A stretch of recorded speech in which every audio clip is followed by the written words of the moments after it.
photo လုံးကိုဓာတ်ပုံရိုက်ဖို့အနေနဲ့သုံးချင်တာလားဒါဆိုလို့ရှိရင်တော့ကျွန်တော်တို့ထဲမှာခိုင်းထားတယ် Reno 11လေးကတော့မိတ်ဆွေတို့အတွက်ဖြစ်သွားလိမ့်မယ်ဗျပထမဆုံးပြောရမယ်ဆိုရင်တော့သူ့ရဲ့ကင်မရာပိုင်း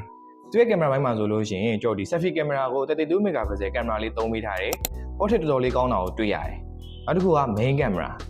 မှာဆိုလို့ရှိရင်လည်းကျွန်တော်တို့က50 megapixel wide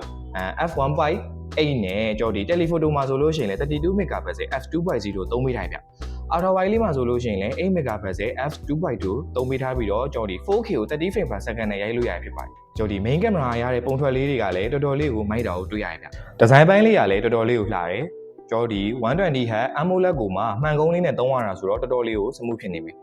ကျွန်တော်စီမှာရွေးချယ်စရာအနေနဲ့ဆိုလို့ရှိရင်ကာလာလေးက2အောင်ရမယ်ဗျဈေးနှုန်းလေးအပြည့်ဆိုလို့ရှိရင်လည်း RAM 512ကိုမှ8,300ပဲကျတာဆိုတော့ဈေးနှုန်းလေးကတော်တော်လေးကိုတန်နေပြီဗျကျွန်တော်စိတ်ဝင်စားလို့လာရက်ဝေးအားပေးခြင်းနဲ့ဆိုလို့ရှိရင် User Plaza အနောက်ဘက်အောင်တပြေလန် M38 မှာဖွင့်နေထားတယ်ကျွန်တော်တို့ AKD Mobile တို့လာရက်ဝေးအားပေးဖို့အတွက်ဖိတ်ခေါ်လိုက်ပါတယ်ခင်ဗျအားလုံးကိုကျေးဇူးပါ